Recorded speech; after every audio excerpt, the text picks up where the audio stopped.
Imagine your to-do list like a kitchen pantry. Right now, it's not just stocked with ingredients, but also cooking tools, recipe books, and a big holiday meal plan. This mix of things is why you feel so overwhelmed when all you're trying to do is just cook today's meals. You need to separate the spices from the utensils and the daily recipe from the feast, turning your chaotic pantry into a well-organized place for effective daily meal prep. So let's declutter this pantry, AKA your to-do list, and take some things off of there that are not supposed to be there. I have been an avid planner for as long as I can remember. My friends joke that they would be so overwhelmed and stressed out by my to-do list. There will be things on there from do your paper to brush your teeth to wash your face to fix your bed.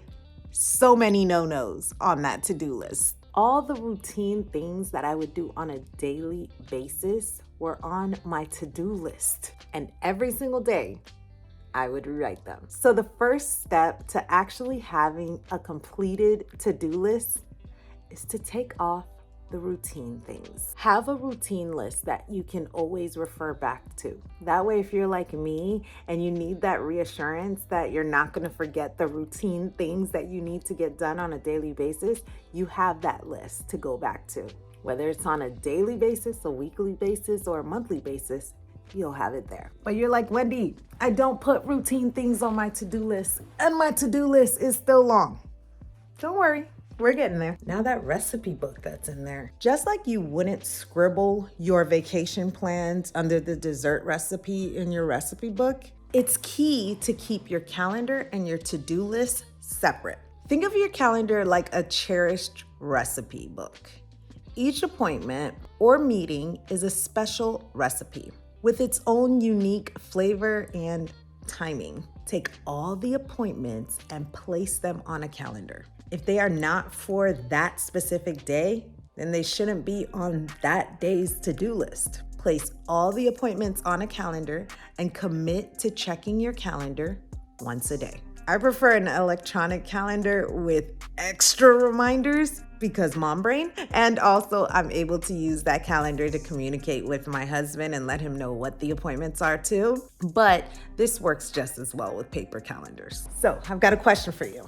Have you ever had organized homeschool space or plan next year's homeschool curriculum on your to-do list? Because if you've done that, like I have, you've made one of the biggest mistakes when it comes to to-do lists. It's the holiday meal plan.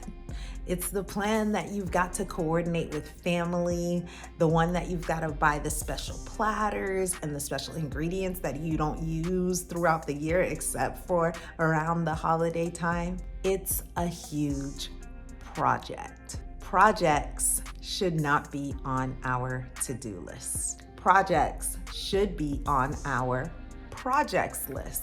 And we shouldn't be doing more than 3 to 5 projects at one time because we're finite beings and we can only do so many projects or things that require multiple steps at one time. And they should be attacked step by step, not all at once.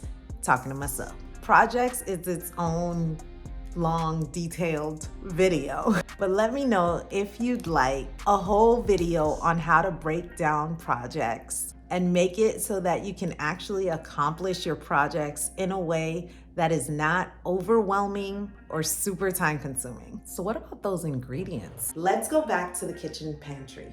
Some of these ingredients are for today's meals, while some of them are for other meals throughout the week. So just like you wouldn't use all these ingredients at once for one meal, your to-do list needs similar sorting. To bring some order, we separate the ingredients. We've got the spices next to the stove.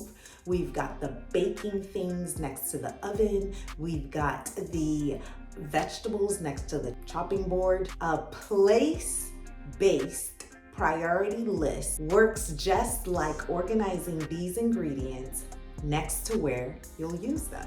Just like having your ingredients sorted makes cooking more effective and efficient, organizing tasks by similar location streamlines your day or your week. Tasks are organized by where or when they need to be done. Tasks not specific to today goes on the weekly place-based list, not the daily to-do list. This method keeps your daily to-do list manageable, just like picking only the day's ingredients from the pantry, keeping it light and focused. You might be thinking, all this sounds great, Wendy, all this sounds wonderful, but I am so overwhelmed by all the things that I don't even know where to start. Well, subscribe, because I am coming out with a video entitled I'm so overwhelmed by all the things, but I don't know where to start. All right, so you've got your pantry sorted out nicely.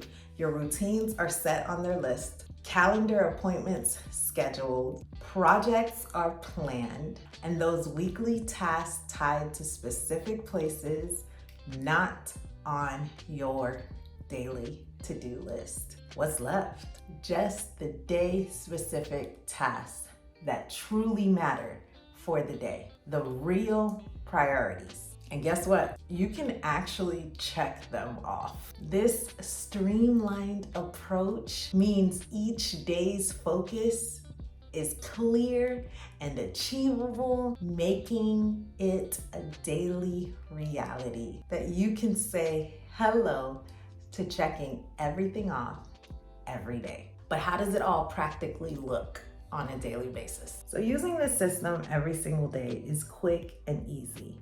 It's a simple 5-minute check of the calendar, either in the morning or at night, to see what your appointments are for the next day. I personally like to keep my routines list handy so that I can check them every single day. And my routines list, I keep them specifically in specific areas. So I have my cleaning routines list in each room. We've got our homeschool routines list. I've got a morning routines list. So I keep my routines list handy. I've got a specific projects list online, and I check my projects list based off of when on my routine is project time. And I've got my weekly place-specific tasks, which is available in my new planner, which more information on that soon.